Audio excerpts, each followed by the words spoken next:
Rain fell like morning veils across the Sussex hills, silvering the moors beneath a sky that trembled with thunder. The year was 1813, and the road from Chichester to Petworth lay drowned in a black river of mud and shattered lantern glass. Along it lay the remnants of a fine carriage, its crest of Wessex half buried in wet earth, one wheel torn from its axle, the door hanging open like a wound. Inside, amid the wreckage and rain, a woman lay still. Her gown, once ivory silk, was streaked with blood and soot. In her arms she cradled a tiny, trembling kitten, pressed to her breast as if her heart itself could keep it alive. This was Arabella Harcourt, Duchess of Wessex no longer. Only the storm bore witness to how far she had fallen, from the golden parlors of Mayfair to a ditch beside a shepherd's lane. Her husband had died 6 months before, leaving behind debts vast enough to shame a crown.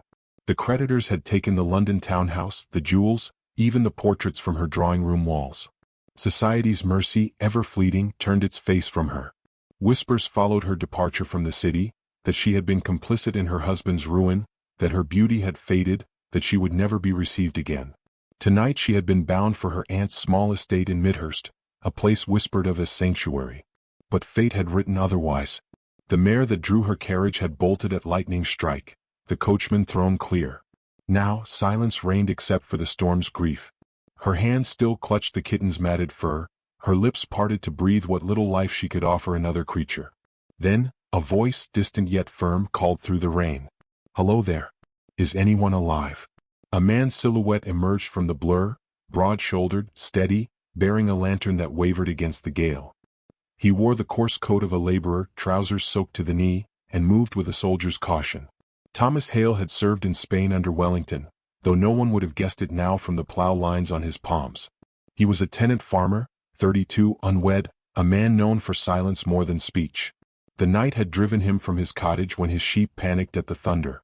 Now, by accident or providence, he had stumbled upon this ruin. He bent to the wreck, eyes scanning the damage. "Good Lord," he muttered, spotting the pale shape within. Setting the lantern down, he pushed aside splintered panels and reached in. Her pulse fluttered beneath cold skin. The kitten mewed weakly, startling him. He drew both from the wreck, woman and beast, into the stormlight.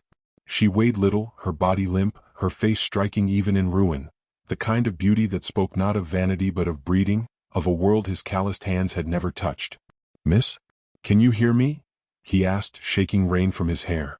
She stirred faintly, eyes flickering open. A whisper escaped her lips, barely a breath. "Don't let it die," she meant the kitten, and her voice trembled with a nobility even pain could not erase. He looked down at the creature, barely alive in her arms, and felt a strange tug at his chest. "Neither of you shall," he said, wrapping them both in his rough wool cloak. With care, he lifted her into his arms, the lantern swinging beside them like a ghost's heart.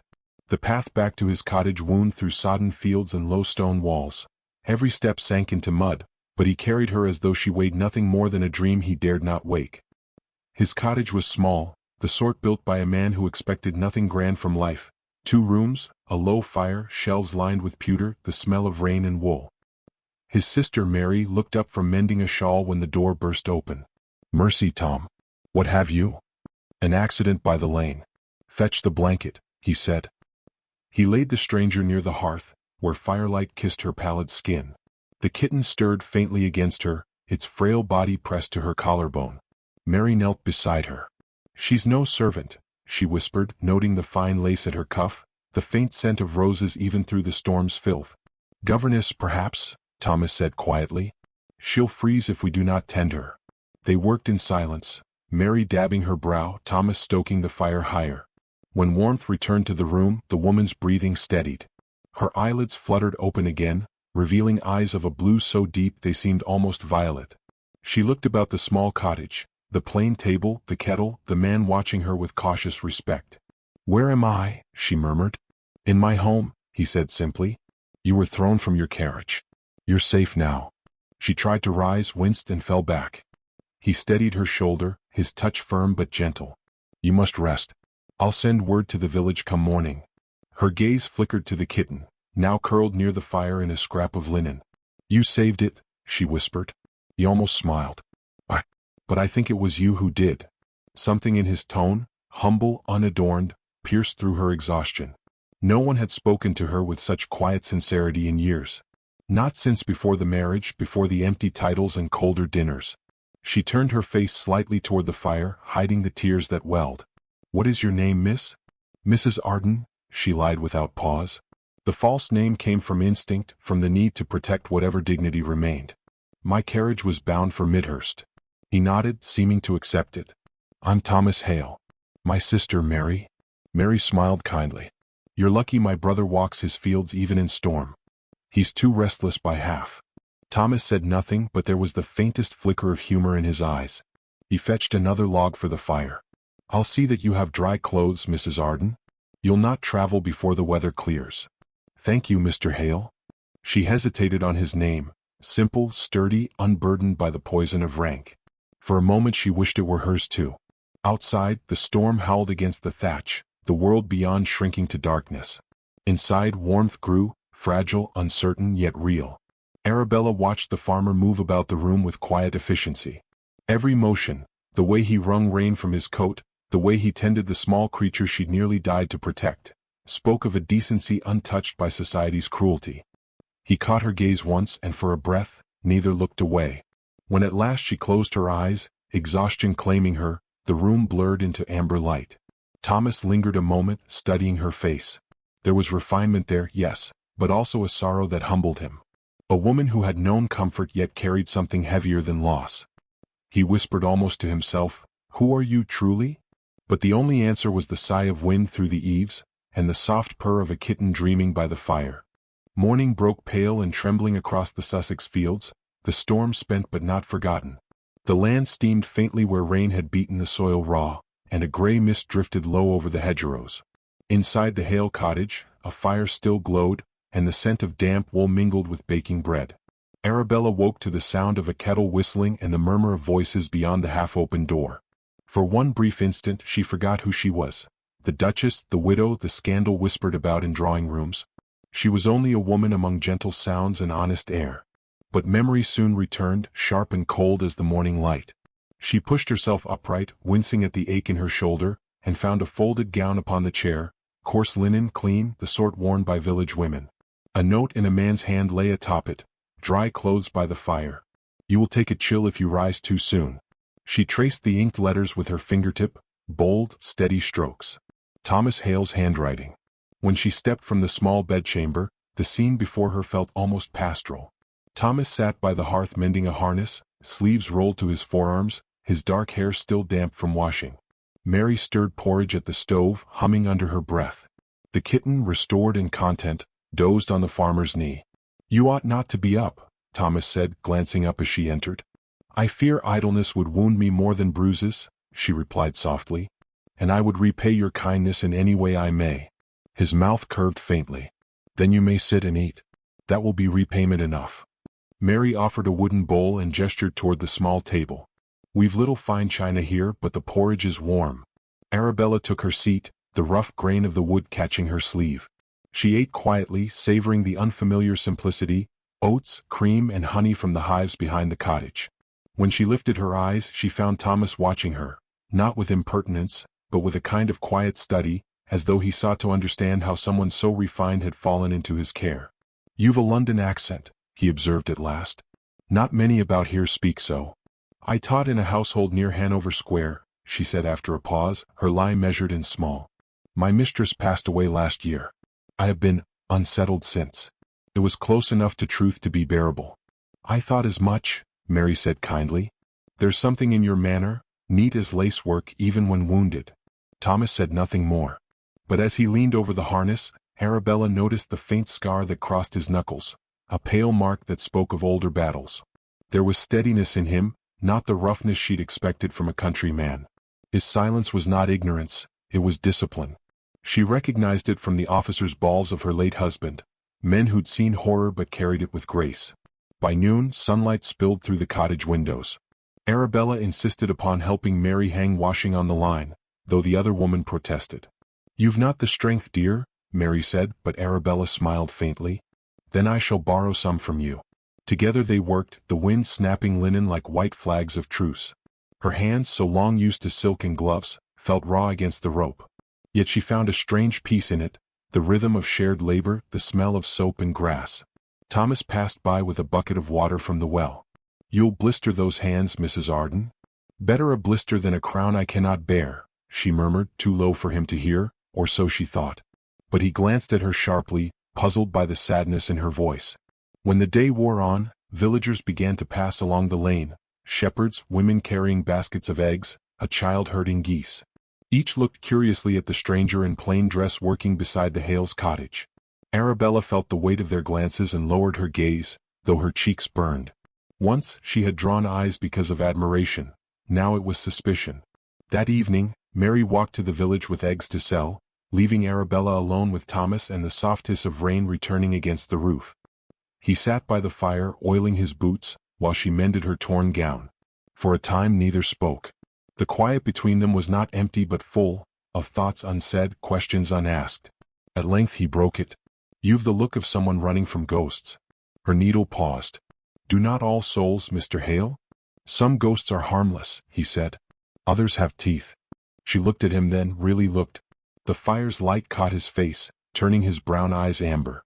He seemed carved of earth and endurance, yet behind that calm lay grief, deep and private. She wanted to ask about the war, about what had marked him so. But she had no right to seek his truths when she hid her own. "I will be gone by morning," she said quietly. "You have done enough." He frowned. "You'll do no such thing. The roads are still half flooded. You'd not reach Midhurst alive." "I cannot stay," she whispered. "The longer I linger, the more questions will rise.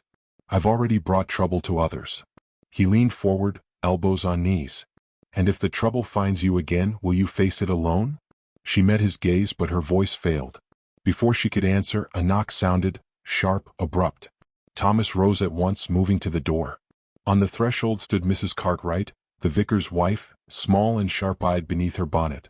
"Mr. Hale," she said with a tight smile, "forgive the intrusion. I have heard reports. A strange woman in your home. Some say a lady, others a fallen one." Arabella stiffened, pulse hammering. Thomas's voice stayed calm. "A traveler injured by the storm. She's under my roof because decency demands it." "Decency," Mrs. Cartwright repeated with cold amusement. "You are a good man, Mr. Hale. I would not wish the parish to think otherwise. Yet appearances—" He stepped aside, gesturing toward Arabella. "Then see for yourself whether evil dwells here." The woman's eyes flicked over Arabella's posture, her borrowed gown, her delicate bearing. "You were in service, were you not?" "Yes," Arabella said softly. "Once." The vicar's wife sniffed. "Be sure you keep to the proprieties. A man's reputation is a fragile thing in a small village." She left with a rustle of skirts, her expression unreadable. The door shut. Silence returned, broken only by the hiss of rain. Thomas turned back to the hearth. "People talk," he said, voice low. "They always will. But I know truth when I see it." Arabella swallowed, the words catching in her throat. "And what truth is that, Mr. Hale?" "That you've known hurt," he said. "And that you deserve kindness no matter its cost." Something inside her broke quietly then, not with pain but with relief. For the first time in years she felt seen without judgment. As he turned away she whispered, "Why risk your good name for a stranger?" He paused by the door, the firelight outlining him in gold. "Because, Mrs. Arden," he said, "there are some things a man cannot watch die, not even dignity." The kitten stirred by the hearth, mewing softly. Arabella lowered her eyes, tears shining in their depths. She knew then that the lie of her name would not hold forever, and that when it broke, it would break both their hearts. The days that followed unfolded with the unhurried rhythm of rural life, each one blurring softly into the next. The storm had passed, leaving behind air washed clean, meadows glistening, and the low hum of bees among the heather. Arabella, still Mrs. Arden to the Hales, walked among it all with a quiet grace that unsettled and calmed in equal measure. The small world of the cottage had begun to bind her in gentle threads. Mary's laughter as she beat dough against the board, the kitten curled on her lap at twilight, and Thomas's steady voice breaking the silence when he spoke of crops or the coming lambing season. Yet beneath this peace, the truth she hid grew heavier by the hour. That morning, Thomas had gone to repair a fence near the brook, leaving her to gather herbs behind the cottage. The hem of her borrowed gown brushed wild thyme, its scent rising with each step. Her fingers, once ornamented with jewels, now bore the faint scratches of labor, and she marveled at how strangely right it felt to be useful, to be needed by no one yet welcome in all. She knelt to cut sprigs of mint, when the faint melody of a fiddle reached her from across the field. She rose, following the sound until she saw him beneath a willow. Thomas stood with his sleeves rolled to the elbow, bow drawn slow and tender across the strings of an old fiddle scarred by years of travel. The tune was plaintive, a soldier's air filled with longing for home. She did not move, afraid to break the fragile spell. The melody seemed to carry all the words neither of them had dared speak, the ache of what was lost and the gentleness of what might be found again. When he lowered the bow, she stepped forward without thinking. "You play beautifully," she said. He started, then smiled faintly. "You've caught me at my worst. I was tuning her for Mary's singing tonight." "There is something in your playing that doesn't need perfection," she said softly. "It feels like memory." He rested the fiddle against his shoulder. "Memory," he echoed. Sometimes I think it plays through me more than I through it." She hesitated before asking, "Were you in the wars?" He nodded. "Spain. Salamanca. My regiment lost half its men. I came home with ghosts and a wound the surgeons called mercy." Her gaze dropped to his left leg, the faint unevenness in his stance. "And the ghosts?" He looked toward the hills. "They keep me company when the nights are long." The wind stirred her hair across her face. She wanted to tell him that she too was haunted, not by gunfire but by ballrooms where laughter had turned to scorn, by letters unopened, by a title that had become a prison. But her tongue failed her. So she said instead, "You keep them well then. You have built something here that feels safe." He studied her for a long moment. "You speak as though safety were a luxury." "For some," she whispered, "it is." Later that evening, after the cottage lamps were lit and Mary had gone to deliver a basket to the vicar's, Arabella lingered by the hearth sewing a torn hem. Thomas sat opposite her, carving a new handle for his shepherd's crook. The firelight danced across his features, drawing out the rugged lines softened by fatigue. "Tell me something true," she said suddenly, surprising even herself. "Something only you would know." He paused, knife poised midair. "Something true." "Yes." "Something you've never told anyone." He considered this, then spoke quietly. "Once when I was 19 I thought I'd marry. Her name was Lydia. The night before I left for war she promised to wait. When I returned she was wed to another, my cousin. I bore them no ill will, but I learned not to expect what life never owed me." Her throat tightened. "I am sorry."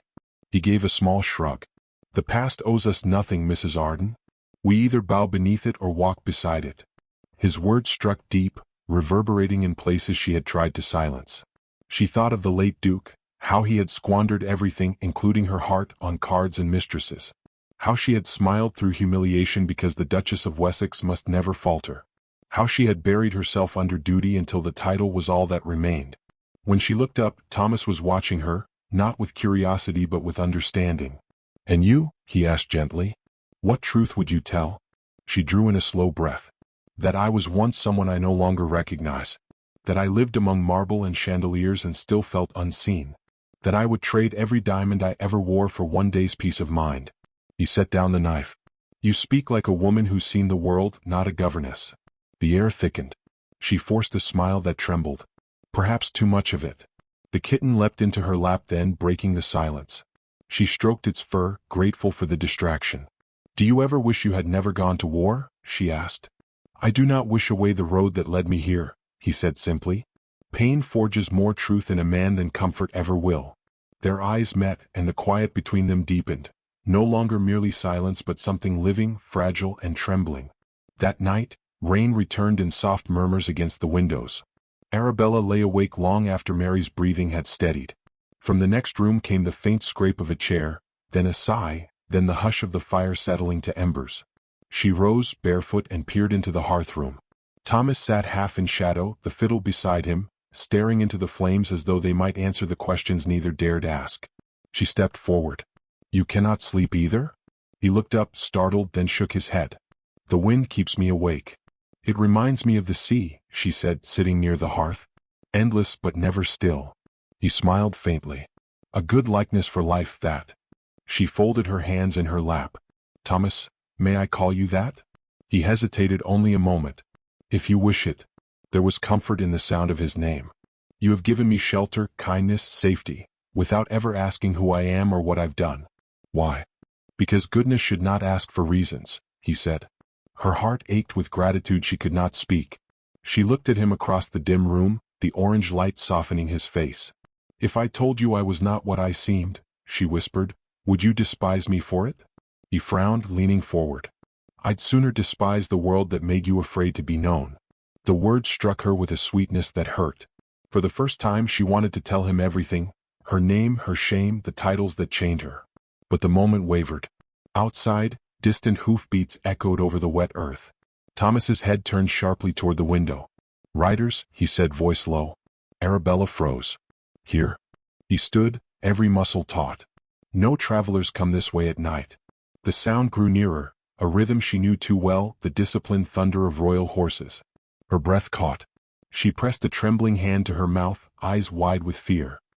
He turned to her, confusion shadowing his face. "Mrs. Arden, what is it?" She could not answer. Through the open shutter, the flicker of torches lit the lane. Her lie had reached its end. The clatter of hooves grew louder until the very earth seemed to tremble. Lantern light cut through the mist, casting gold upon the low stone walls and the cottage door. Thomas stepped forward, the fire's glow behind him, while Arabella stood frozen in the corner, her hands clasped tight against her chest.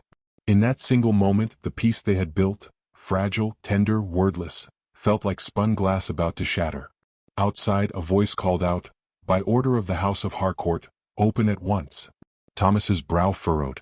"House of what?" he muttered, glancing at her. But Arabella said nothing. Her lips moved soundlessly, her eyes wide with dread. The kitten stirred in its basket as if sensing the storm to come. When he unlatched the door, 3 riders stood in the lane, their cloaks heavy with rain, torches hissing. One bore the royal insignia upon his breast, and another held a parchment sealed in crimson wax. The eldest dismounted, removing his hat. His manner was formal, though his eyes flickered toward Arabella through the doorway. "Thomas Hale?" he asked. "Aye," Thomas replied cautiously. "I am Captain Wren of His Majesty's Guard, in service to the Duchess of Wessex. We are searching for her grace. Her carriage was found wrecked 3 days past. The coachman lies injured but spoke of a woman unaccounted for. Witnesses say she may have been taken in by a local family." Thomas stiffened. Behind him, Arabella's breath caught audibly. The captain's gaze followed the sound and softened with recognition.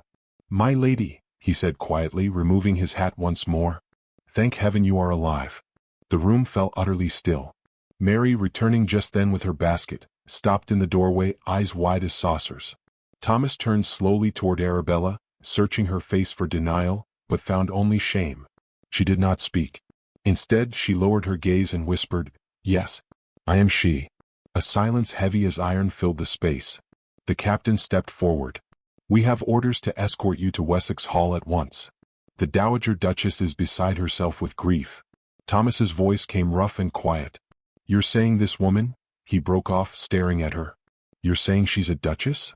Arabella looked up then, meeting his eyes, eyes that had once looked upon her as an equal, as something precious in their small, simple world. "I never meant to deceive you," she said softly. "I wished only to be unseen, for a little while." Her words might have been a blade. He stepped back, the color draining from his face. "Unseen," he repeated bitterly. "You were not unseen here, Mrs. Arden. You were trusted." "Thomas, please," she began, her voice trembling. "You must understand I was not safe. My husband left me in ruin, my name dragged through every parlor in London. I wanted only peace, a place where I might still be human." His jaw tightened. "And you found it in a lie."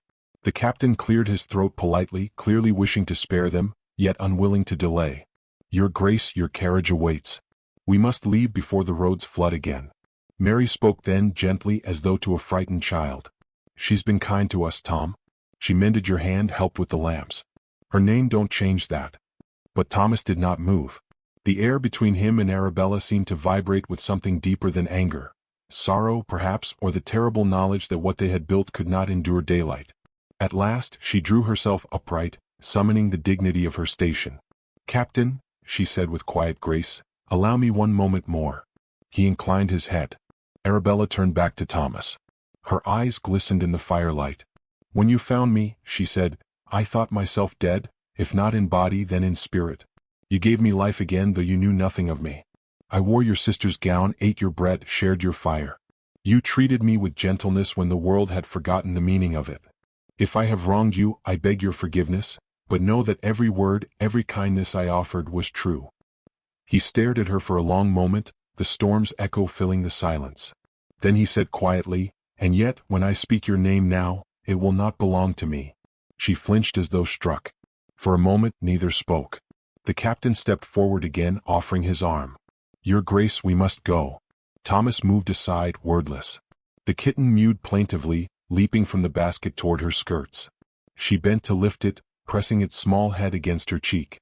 Then she turned to Mary, forcing a smile. "You have been the sister I prayed for."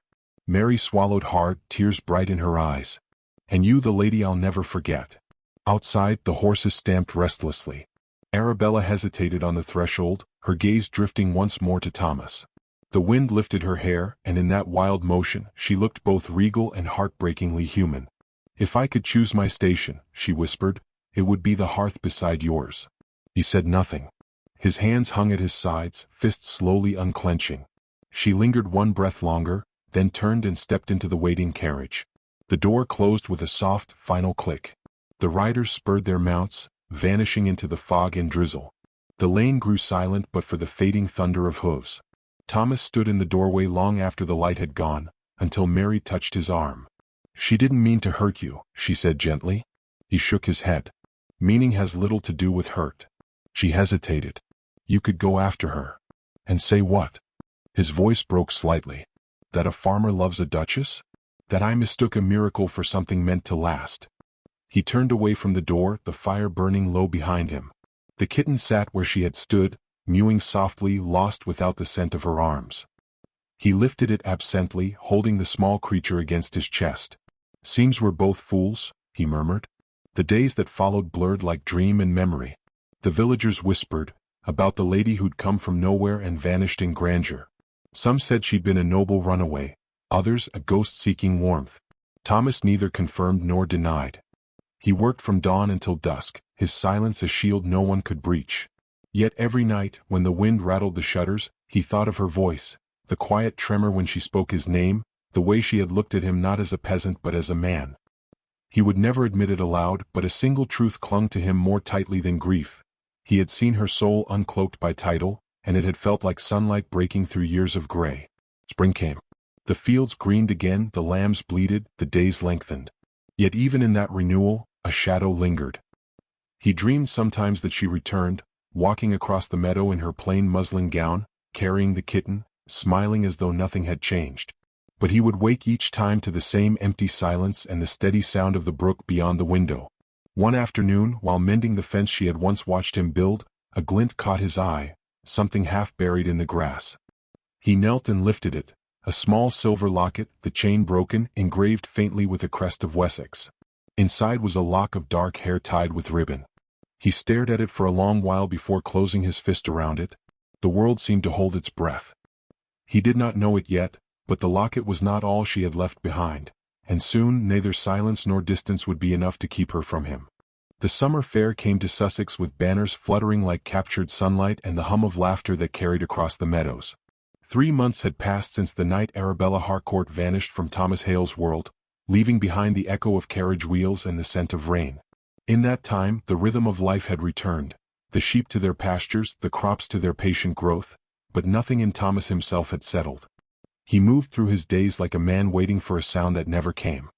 He had tried to forget her, to bury her beneath the weight of work and weather.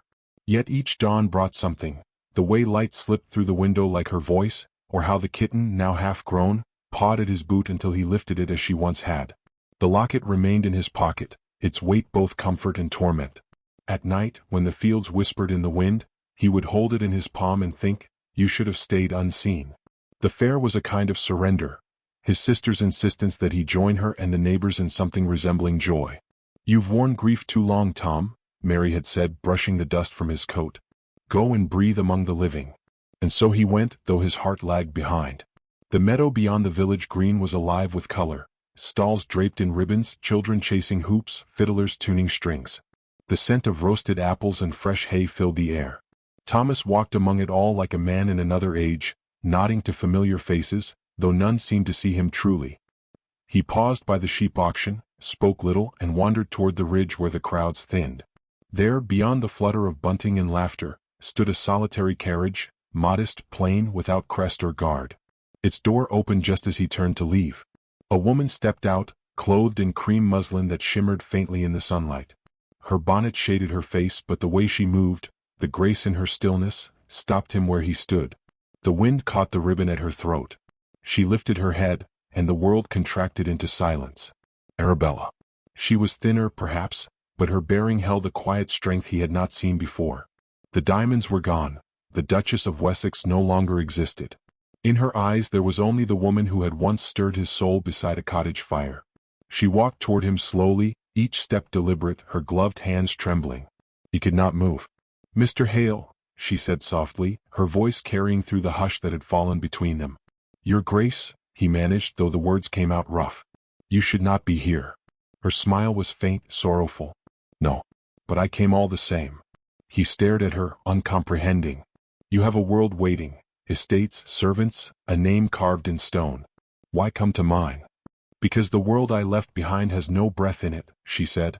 "I tried to live among them again, to walk the marble halls and pretend I had not been changed. But every sound, every candle reminded me of what was false. And every silence reminded me of you." He shook his head, stepping back as though distance could protect him. "You mustn't say this.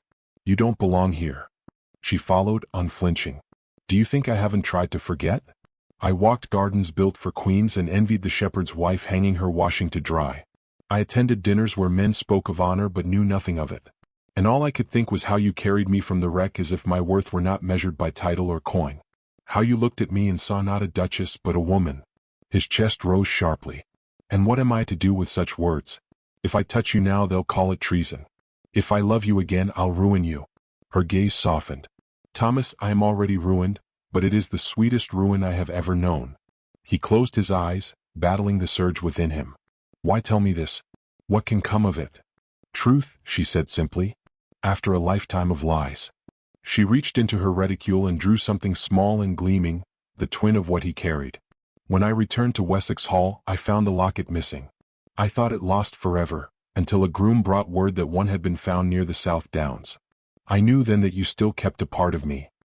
He stared at the locket in her hand, then drew his own from his coat. The chains tangled briefly before settling, joined again by fate's quiet insistence. "Arabella," he whispered, the name strange and sacred on his tongue. "Do you know what you're doing?" "Yes." She stepped closer until her voice was barely a breath. "I came not as the Duchess of Wessex, but as the woman who loved a shepherd and learned what grace truly meant." Her words cracked something open inside him, something he had buried beneath duty and disbelief. He reached for her hand. "If you stay you'll lose everything." "I have already lost everything that wasn't real." The fair around them moved on, oblivious, children's laughter, the distant echo of fiddles. But for them the air felt charged, the light almost trembling. He looked into her eyes and saw not nobility but courage, the quiet, unyielding kind. Then suddenly the sound of voices approached, villagers, curious, whispering her name. One recognized her face from a painting once hung in the manor house. "The Duchess," someone murmured. "Here." Thomas turned toward the noise, instinctively shielding her with his body. She caught his arm. "Let them look," she said softly. "For once, let them see me as I am." The murmurs swelled, a ripple of disbelief and awe. Arabella lifted her chin, her hand still in his. "You once said souls like yours don't belong in my world," she whispered. "Perhaps I was meant to leave mine behind." He looked down at her, at the steadiness in her eyes, the quiet defiance of a woman who had chosen heart over heritage, and something inside him broke free. He pulled her into his arms before the crowd, heedless of the gasps.